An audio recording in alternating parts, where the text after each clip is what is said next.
छोड़ के लाख वर्ष जप कीने, इंद्री कर्म ना मोक्ष होए फिर काल के अधीन। एक लड़की थी राबिया नाम की, मुसलमान धर्म में जन्म था और बहुत अच्छी पुण्यकर्मी प्राणी थे, पिछले संस्कार अच्छे थे। परमात्मा कहते हैं जो जन मेरी शरण है ताका हूँ मैं दास, गेल गेल लाग्या फिरूं जब तक धरती आकाशी। पुण्यात्मा, आप कोई आम आत्मा नहीं हो, आप कभी ना कभी परमेश्वर कबीर जी के चरणों में रहे हो। जैसे आज से 600 वर्ष पहले सन 1398 से सन 1518 तक परमात्मा 120 वर्ष तक यहाँ पृथ्वी पर रहे, एज ए सतगुरु रूप में रहे, और स्वयं परमात्मा भी थे। यहीं से इस पूरे ब्रह्मांडों का रिमोट उनके हाथ में था। तो उस समय उस परमात्मा के 64 लाख शिष्य हुए थे। वो कितने दयालु है पुण्यात्मा, आप सोच नहीं सकते, क्योंकि हमारी बुद्धि तो काल ने बांध रखी है और हमारे को तो यहाँ के संसारिक के झूठे सुख ही फाइनल नजर आ रहे थे अभी तक, जब तक ज्ञान नहीं था। अब वो दयालु 600 वर्ष पहले आया, इसलिए आया कि इन आत्माओं को एक बार रिचार्ज कर जाऊं, फिर इनको मनुष्य जन्म मिलते रहेंगे जब तक पिछली पीढ़ी आएगी। ये कलयुग के प्रारंभ की बातें हैं। सन 1398 संवत 1455 ये ज्येष्ठ सुदी पूर्णमासी को परमात्मा सतलोक से चल कर आए, अपने निज स्थान से, उस ध्यूलोक से, तेजों में स्थान सतलोक से, और एक कमल के फूल पर बनारस के अंदर काशी शहर में, शहर के बाहर वन में एक लहरतारा सरोवर में खिले कमल के फूल पर आकर प्रकट हुए। वो प्रथम चरण था कलयुग का। अब ये बिचली पीढ़ी, ये मध्य का समय है कलयुग का, और कलयुग का लास्ट जो होगा उसके विषय में बताया कि उसमें सब कृत गढ़ी प्राणी हो जाएंगे। कोई भी धर्म कर्म को नहीं मानेगा, शराबी कबाबी मांसाहारी, एज बहुत कम हो जाएगी, 20 वर्ष की उम्र मनुष्य की रह जाएगी एंड ऑफ द कलयुग में, कलयुग के लास्ट में। और उसमें 5 खंड होंगी, जैसे 15 वर्ष की उम्र में सभी मर लिया करेंगे, युवा भी हो लेंगे, ब्याह भी करवा लेंगे, बच्चे भी उत्पन्न हो लेंगे और मर भी लेंगे। और उसमें 5 वर्ष की लड़की विवाह होते ही 5 वर्ष की लड़की के बच्चे उत्पन्न होने लग जाएंगे कलयुग के लास्ट में, और बिल खोद के प्राणी रहा करेंगे। तो वो तो है एंड ऑफ द कलयुग। और अब है ये मध्य, और प्रथम पीढ़ी परमात्मा की जब मालिक आए थे वो थी, और अब है बिचली पीढ़ी। तो इस बिचली पीढ़ी तक आपको लाने के लिए कि ये मनुष्य इनमें आस्था भगवान की बनी रहे, चाहे ये कोई पत्थर पूजे हैं, चाहे ये किसी कृष्ण जी ने पूजे हैं, चाहे ये कोई और अपना बाबा श्याम जी के धोख में प्रसन्न है, लेकिन वो थे पूर्व के संस्कार। और हम सोच रहे थे कि इन देवताओं की पूजा से हमें सुख हो रहा है, क्योंकि हमें ज्ञान नहीं था। जैसे ये दास भगवान श्री कृष्ण का विशेष पुजारी था, भगवान विष्णु समझो, कृष्ण श्री राम, भगवान शंकर, हनुमान जी का पुजारी, यानी जैसे सारी कौड़ी भर रहे थे, पहले साधली साधना कराया करते थे।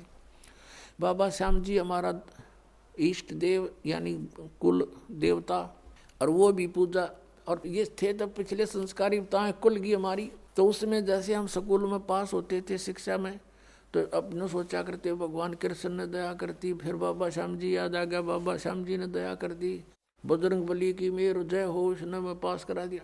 फिर विवाह हुआ, नौकरी प्राप्त हुई, संतान हुई, तो इन्होंने सोचा करते इन भगवान ठाठ कर दिए, और इनकी पूजा करते थे।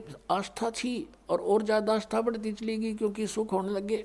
ये हो रहे थे पूर्व के संस्कार, प्रारब्ध ही फल रहा था हमारा, और हम सोच रहे थे इनने मौज कर रखी है। तो ऐसे ही पहले ये सब होता रहा। तो परमात्मा 600 वर्ष पहले आए थे, और वो कहीं भी जा करके खड़े हो जाते थे, जैसे कोई मदारी तमाशा कराया करे, और खड़े हो जाते थे चौराहे पर या गली के बीच में गांव में, और वहाँ गाने लग जाते थे, अपना शब्द सुनाया करते थे। मानुष जन्म दुर्लभ है ये मिले न बारंबार, तरवर से पत्ता टूट गिरे बहुर न लगता डार। परमात्मा ने ऊंची ऊंची आवाज़ में कहीं खड़े होकर बोलने लग जाते, आसपास के लोग इकट्ठे हो जाते, काफ़ी झुंड बन जाता। और मालिक की आवाज़ तो लाउड स्पीकर से भी तेज थी, जहाँ जो बैठा है उसको वहीं सुन रहा है और आराम से बोल रहे हैं। और लीला थी उस मालिक की, परमात्मा के आगे क्या है लाउड स्पीकर। तो ऐसे सैकड़ों की संख्या में भक्त वहाँ जमा हो जाते, फिर प्रार्थना करते, हे भगत जी आज़ाद और डट जाओ हमारे गांव में। अच्छा भाई डट जाऊंगा, वो तो गए इस उद्देश्य से थे। फिर अगले दिन फिर परमात्मा शाम ने भी सुनाते, दिन में वो अपना धंधा करे थे, शाम ने फिर कराएंगे भैया जी हो। ऐसे लाखों लोग हो गए थे भगवान के, एक दिन में सैकड़ों जगह प्रकट हो जाते हैं भगवान। जैसे आज तो ये टीवी हो गए, एक व्यक्ति बोलता करोड़ों टीवियों में जाकर वो सारा अपना ज्ञान दे सकता है। उस समय ये भी नहीं थे, और ये होते तो कबीर साहब ने बोलन कौन देता, जैसे इस दास के साथ हो रही। अब जिस पर भी हमारा ज्ञान चलता है, ये नकली संत जब बंद करवा देते, बंद करो, ये तो झूठ बोल रहा है, निंदा करता है। तो परमात्मा ने दूसरा तरीका अपना लिया, उस टाइम चलने की जरूरत ना पड़ी। तो ऐसे, और फिर उनको सुख हुआ नाम लेते ही, केवल प्रथम मंत्र देते थे भगवान उस समय। और बीच के ओनली ये 5 नाम जो आपको प्रथम मंत्र में दिए जाते, ये थे वो 5 नाम जो राधा स्वामी वाले गाटा जोड़ रहे हैं। 5 नाम, वो 5 भी नाम हुए भी कोई ना काल के 5 होते हैं। और इनसे लाभ होगा आपको यहाँ का भी, और यहाँ से हम चलेंगे जैसे हमारे शरीर में चैनल बने हुए हैं, इनमें ये प्रधान बैठे हैं, इनके मालिक हैं ये, इनका अकाउंट क्लियर करके हम आगे जा सकते हैं त्रिकुटी पर। तो उस समय हमें ज्ञान आधार नहीं रहा, सुख गणे दिए परमात्मा ने, क्योंकि ये सुख सागर है प्रभु। इसकी शरण में आते ही किसी को प्रेतबाधा थी, कोई देव क्रोष्ठ था, या कोई शारीरिक कष्ट था, कोई सांसारिक बाधाएं थी, कोई कर्म ठीक नहीं हो रहे थे कार्य, वो सब ठीक होते चले गए। और ऐसे करिश्मे करे परमात्मा ने। उनके घरों में गरीब व्यक्ति थे, और शाम ने 10 रुपये धरके सोते, तड़के 100 पाते उनके घर पे। और वो आकर बताते तो गुरु जी की कृपा से ऐसी रजा होगी। कोई नो कहना तुम रख के भूल गए हो गया, आप पे थर भूल लाग रही है, नो कदे हो आकर। तो वो जिसके बीता वो जाने, कड़ा धरका भूलना समय था उस समय। तो अब भी ऐसी लीलाएं हो रही हैं। एक भक्त बता रहा था जी, मैं 1-1.5 वर्ष से कोशिश कर रहा था पुस्तक पढ़ के कि चालू नाम लूँ, पर पैसे का अभाव था। तो वो कह रहा था कि ऐसे करते करते मैं घना दुखी हो गया, भगवान परमात्मा का इतना अमृत ज्ञान और मैं पहुंच नहीं पा रहा, रोने लग गया। एक दिन कहता 100-200 रुपये बैंक में पड़े थे, वो निकलवाने गया था, 6,000 रुपये बैंक में पाए। 6,000 रुपये मेरे अकाउंट में जमा हुए पाए। लेकर छक्कर हो गया, परमात्मा या दया भी बख्श दी। अगले दिन ट्रेन पकड़ दी, बहुत दूर रहने वाला था बच्चा। तो ऐसी ऐसी लीलातियाँ लाखों करेगा परमात्मा आपके लिए। लेकिन आप किसी और को बताओगे, उनका झूठ बोल रहे हैं, क्योंकि उनके साथ कभी ऐसा हुआ नहीं। हुआ क्यों नहीं? क्योंकि उनको पावर का कनेक्शन मिला नहीं। जो मैनुअली जो कार्य होता है, पावर का काम उससे अलग होता है। तो यहाँ पावर का कार्य है, परमात्मा का कार्य है, ये जनसाधारण नहीं मान सकता इन बातों को। तो इस प्रकार परमात्मा ने वो 64 लाख शिष्य हो गए, सबको ये मंत्र दे दिया। फिर हम, क्योंकि ज्ञान हमें था नहीं, कोई भी बैकाले था, हिंदू और मुसलमान दोनों को उपदेश दिया करते भगवान। और कहा करते भाई हिंदू मुस्लिम दो नहीं भाई, 2 कहे सो नरक में जाई, एक पिता की संतान हो तुम, ये काल ने तुम्हारे को यहाँ आपस में दुश्मन बना दिया, बिन बिन बना के। बुद्धिमान लोग थे, मानते भी थे, लेकिन भक्ति करने से जो उनको सुख हुआ नाम से, तो भले ही वो किसी मजहब में रह रहे थे, लेकिन भक्ति मालिक वाली करते रहे अंदर से। लेकिन कुछ समय के बाद क्या होता है इस प्राणी के साथ कि इसको सुख घना हो जाता है, क्योंकि मालिक सुखदाई है, ये दयालु परमात्मा है। इसकी जरा सी मेहर से इतना सुख हो जाता है, जीव बौंदल जाता है, विचलित हो जाता है। फिर कुछ दिनों के बाद क्या हुआ, धीरे धीरे परमात्मा से दूर हो गए। कोई कह दे नहीं भाई भगवान तो भगवान है, ये कबीर भगवान नहीं है, ये अल्लाह नहीं है, ये तो झूठ बोलता है। ठीक है तुम्हें सुख हो गया होगा, छोटा मोटा कोई सिद्ध पिद्ध होगा ही वैसे। तो इस तरह उन्होंने, हमें ज्ञान ना होने से अपने मजहब के लोगों ने परमात्मा से हमें पुनः दूर कर दिया, लेकिन उस मालिक का उद्देश्य था वो पूरा हुआ। हम परमात्मा को ना पहचान कर भटक रहे हैं। नहीं तो इतना आसान है मोक्ष, इससे आसान वस्तु है कौन नहीं, और इससे आसान कोई काम नहीं। जैसे रोटी खाना बनाती है बहनें, बेटियां, माताएं, और कितना जुगाड़ जोड़ती हैं, अब गिनती भी ना हो, इतने आइटम इकट्ठे करने पड़ते हैं। परात कितना, फिर तवा, चूल्हा, लकड़ी, तेल है, और फिर कटोरा, फिर चम्मच, फिर नमक, मिर्च, नरी आइटम इकट्ठी करके, और फिर आटा बनाना, फिर सब्जी काटना, छोंक लाना है। और इसी गर्मी हो चाहे सर्दी, उसमें वो चाहे वर्षा हो। अब तक कुछ एक गैस के चूल्हे चाले हो गए, नहीं पहले तो लकड़ियाँ जलाया करते थे, अब भी जलाते हैं। 90% लोग लकड़ियों से ही अब खाना बनाते। तो गिल्ली हो जाए वर्षा के दिनों में, वो जल के देना, फूं फूं, आँख लाल हो जाए, और फिर भी बना के छोड़े हम। और परमात्मा के भजन में कुछ भी तो ना, जीभ भी ना लानी, अरियो ना होता हमारे थे, देखे खोटे लाग रहे। जीवा भी नहीं हलानी, बिना जीभ के सिमण दे दिया मालिक ने। सांस तो आवेगा तुम्हें, लेट के ले लो, बैठ के ले लो, चलते लो, वो सिमरण करो। और ये प्रथम मंत्र है, इसका जाप भी मानसिक करो, मौखिक नहीं करना। तो मौखिक तो जैसे अलग बैठे हो अकेले कर लो, नहीं मानसिक करो इसको। तो इस तरह इसमें कुछ भी ठाके ना लेना, और ना कोई जुगाड़ जोड़ना, और यूँ भी ना कर सकते फिर हमारे जैसे नालायक नहीं, फिर हम किसे भगत है। तो कहने का भाव ये है कि ये सबसे आसान है मोक्ष पाना। अब हम उसी प्रसंग पर आते हैं। तो ऐसे परमात्मा हमें चार्ज कर गए, और चार्ज करके चले गए। मालिक सहश्री आए थे, सहश्री चले गए। तो हम मालिक को नहीं पहचान सके, इसलिए उनसे विमुख हो गए थे। परमेश्वर ने एक लीला की थी। अब परमात्मा के बहुत से शिष्य हो गए, और सत्संग किया करते थे, वहाँ पर भक्त आते थे, बेटियां बहनें भी आती थी। तो जब हमें सुख हो जाता है तो हम अपने परमात्मा में भी दोष निकालना शुरू कर देते। ये मन की आदत है, मन चाहता है इसे दूर करूं किसी प्रकार परमात्मा से। एक वैश्या थी गणिका, उस बेटी ने, बहन ने रात्रि के समय सत्संग सुन लिया। कोई दया हुई परमात्मा की, वह झांकी में बैठ गई अपने मकान में। रात का समय था, कहीं दूरी पर सत्संग हो रहा था, और रात्रि का जो साइलेंट पीरियड होता है, बिल्कुल शांत मौसम होता है, वातावरण, दूर तो का आवाज़ जाती है, और परमात्मा तो चाहे उसको सुना दे घर दूर बैठे। तो उस बेटी ने सारी रात सत्संग सुना कि मनुष्य जन्म परमात्मा पाने के लिए प्राप्त हुआ है, और इसकी भक्ति ना करके असंग जन्म कुत्ते बने, असंग जन्म गधे बने। वो सारी डिटेल मालिक ने सत्संग में सुनाई। तो उस बेटी का एकदम प्रेरणा होगी।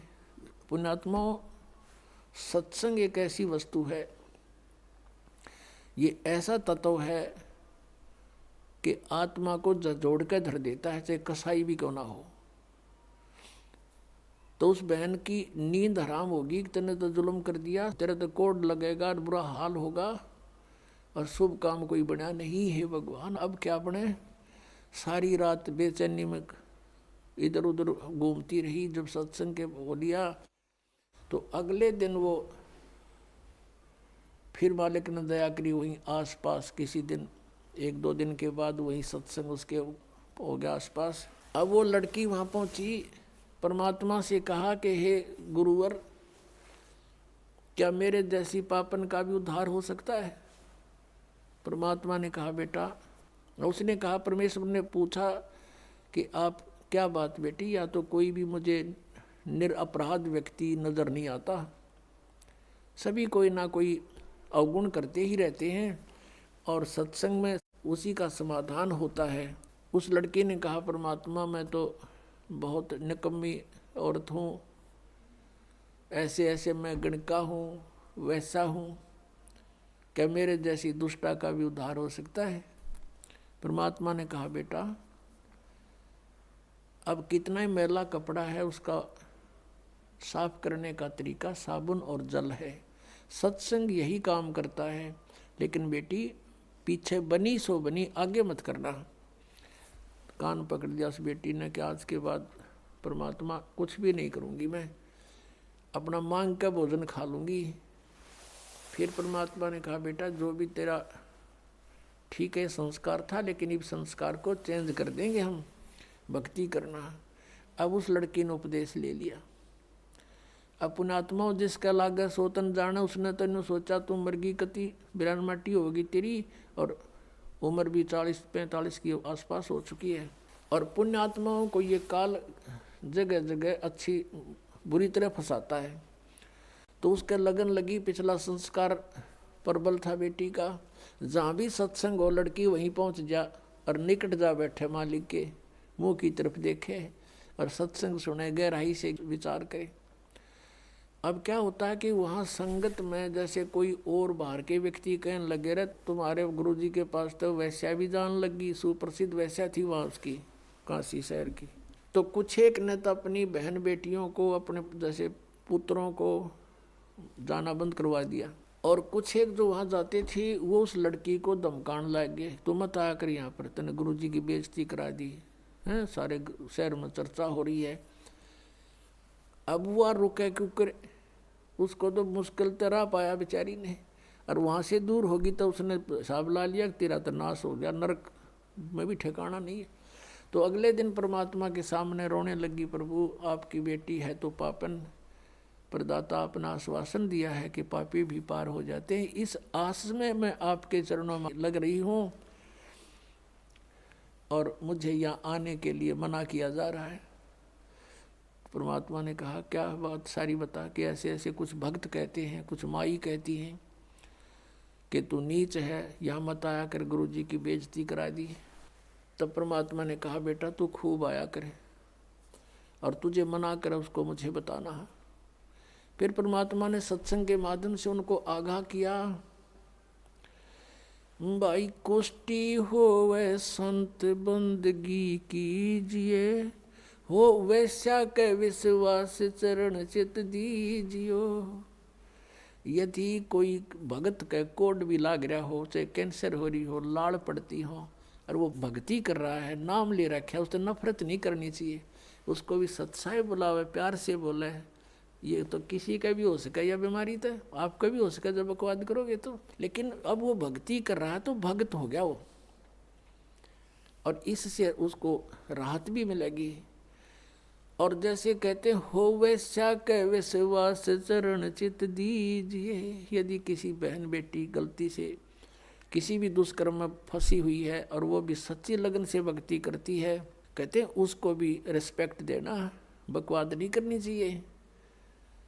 तो इस तरह के बहुत से प्रमाण दिए कि इंसान अपने अवगुणों को नहीं देखता, दूसरों में दोष निकालता है। और ये खास बात होती है कि चोर को चोर दिखाई देते हैं और दुष्कर्मी को सभी दुष्कर्मी दिखाई देते हैं। जैसे एक चोर आकर के एक नेक व्यक्ति के घर पर रुक गया, राह चलता अतिथि बन के। अब उस नेक व्यक्ति ने उसको एक नेक अतिथि जाना, क्योंकि वो स्वयं नेक था, उसने उसको चोर नहीं माना, खाना खिलाया, बढ़िया वस्त्र दिए, सर्दियों के दिन थे, अपने घर में चौक में सोया जहाँ आप सो रहा था। अब धनी तो सो गया ठाठ से, चोर उठा, उसका धन निकाल कर रात को चंपत हुआ। अब वो चोर तो चोर था, लेकिन उस नेक आदमी को चोर दिखाई नहीं दिया। फिर एक नेक व्यक्ति उस चोर के घर पर डट गया, राह चलता। अब उसने रोक लिया, रुक गया। अब वो नेक व्यक्ति तो सामने सो गया उसके घर पे, और वो सारी रात जागता रहा, कदे यूँ चोरी कर ले जा रात ने, कदे चोरी कर ले जा रात ने, यूँ जागता रहा, क्योंकि वो दोष उसमें खुद विद्यमान था, उस नेक व्यक्ति में नहीं था।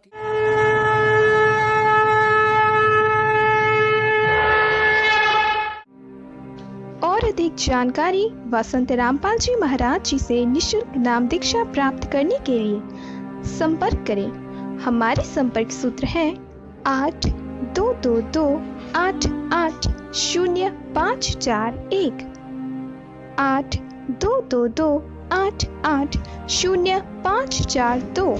आप नीचे स्क्रीन पर दिए गए हमारे अन्य नंबरों पर भी संपर्क कर सकते हैं। विजिट करें हमारी वेबसाइट पर। हमारी वेबसाइट है www.jagatgururampalji.org। इस वीडियो के बारे में अपनी राय नीचे कमेंट सेक्शन में हमें बताएं और अपने दोस्तों के साथ ये वीडियो शेयर करना ना भूलें।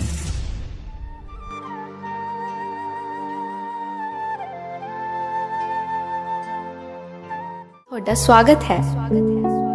ਇਸ ਚੈਨਲ ਨੂੰ ਸਬਸਕ੍ਰਾਈਬ ਕਰੋ ਤੇ ਇਸ ਚੈਨਲ ਤੇ ਅਸੀਂ ਪੋਜ਼ਿਟਿਵ, ਸਪਿਰਿਚੁਅਲ ਤੇ ਰੂਹ ਨੂੰ ਸਕੂਨ ਦੇਣ ਵਾਲੀਆਂ ਵੀਡੀਓਜ਼ ਅਪਲੋਡ ਕਰਾਂਗੇ। ਆਓ ਸਾਰੇ ਰਲ ਮਿਲ ਕੇ ਇਸ ਚੰਗਿਆਈ ਨੂੰ ਅੱਗੇ ਵਧਾਈਏ। ਧੰਨਵਾਦ।